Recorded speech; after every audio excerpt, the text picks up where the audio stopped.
You, John Fitzgerald Kennedy, do solemnly swear I, John Fitzgerald Kennedy, do solemnly swear that you will faithfully execute the office of President of the United States that I will faithfully execute the office of President of the United States and will, to the best of your ability, and will, to the best of my ability, preserve, protect, and defend the Constitution of the United States. preserve, protect, and defend the Constitution of the United States. So help you God.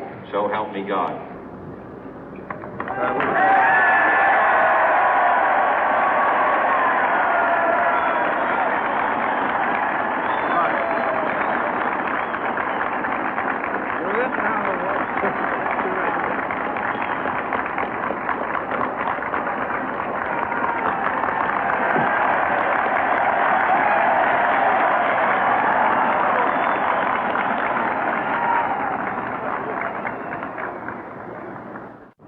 Vice President Johnson, Mr. Speaker, Mr. Chief Justice, President Eisenhower, Vice President Nixon, President Truman, Reverend clergy, fellow citizens.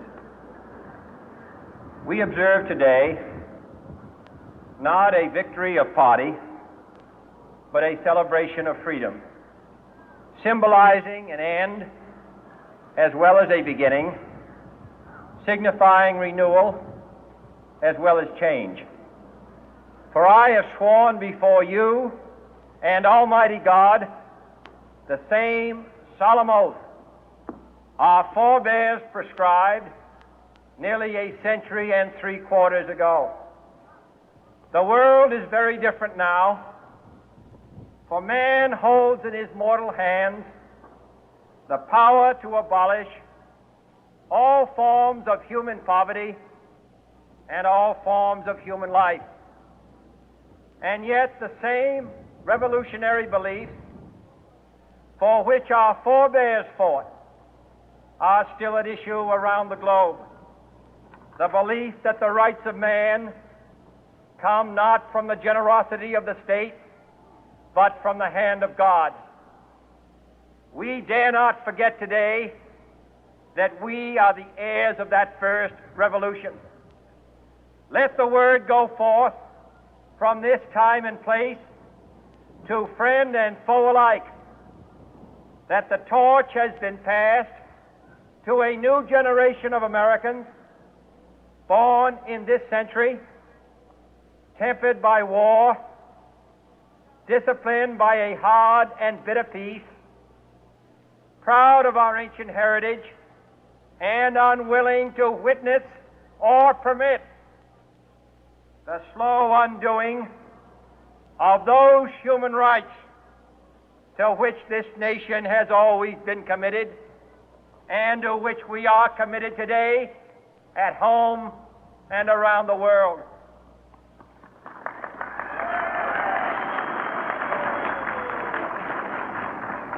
Let every nation know, whether it wishes us well or ill, that we shall pay any price, bear any burden, meet any hardship, support any friend, oppose any foe to assure the survival and the success of liberty.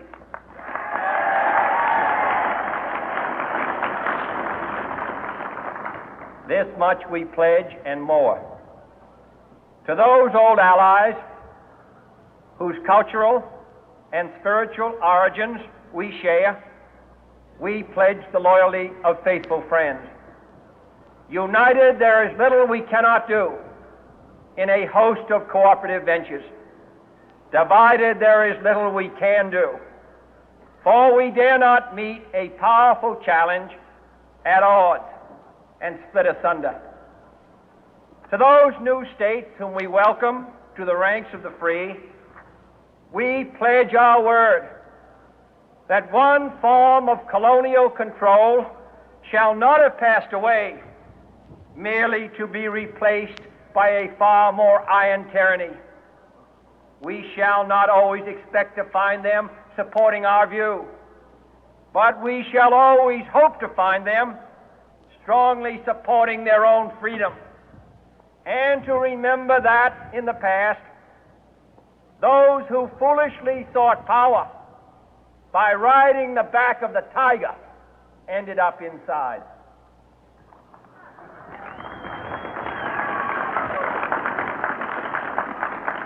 To those people in the huts and villages of half the globe struggling to break the bonds of mass misery, we pledge our best efforts to help them help themselves for whatever period is required, not because the communists may be doing it, not because we seek their votes, but because it is right. If a free society cannot help the many who are poor, it cannot save the few who are rich.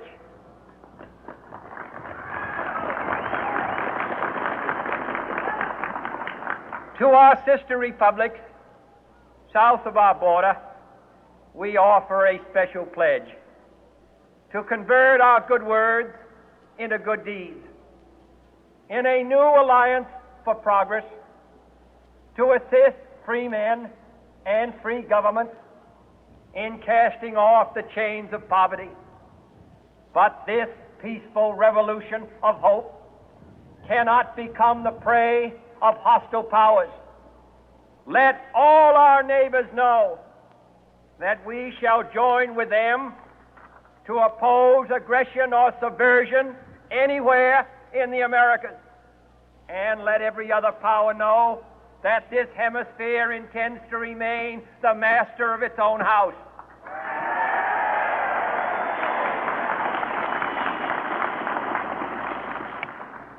To that World Assembly of Sovereign States, the United Nations, our last best hope, in an age where the instruments of war have far outpaced the instruments of peace, we renew our pledge of support to prevent it from becoming merely a forum for invective, to strengthen its shield of the new and the weak, and to enlarge the area in which its writ may run. Finally, to those nations who would make themselves our adversary, we offer not a pledge, but a request that both sides begin anew the quest for peace. Before the dark powers of destruction, unleashed by science, engulf all humanity in planned or accidental self-destruction, we dare not tempt them with weakness, for only when our arms are sufficient beyond doubt can we be certain beyond doubt that they will never be employed. But neither can two great and powerful groups of nations take comfort from our present course, both sides overburdened by the cost of modern weapons, both rightly alarmed by the steady spread of the deadly atom, yet both racing to alter that uncertain balance of terror that stays the hand of mankind's final war. So let us begin anew, remembering on both sides that civility is not a sign of weakness, and sincerity is always subject to proof. Let us never negotiate out of fear, but let us never fear to negotiate.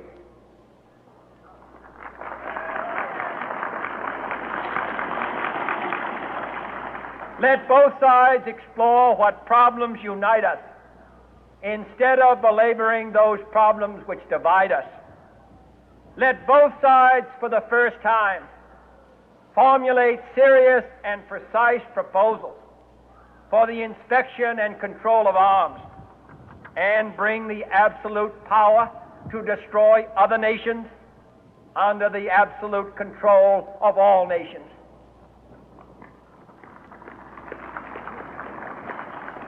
Let both sides seek to invoke the wonders of science instead of its terrors. Together, let us explore the stars, conquer the deserts, eradicate disease, tap the ocean depth, and encourage the arts and commerce. Let both sides unite to heed in all corners of the earth the command of Isaiah to undo the heavy burden and let the oppressed go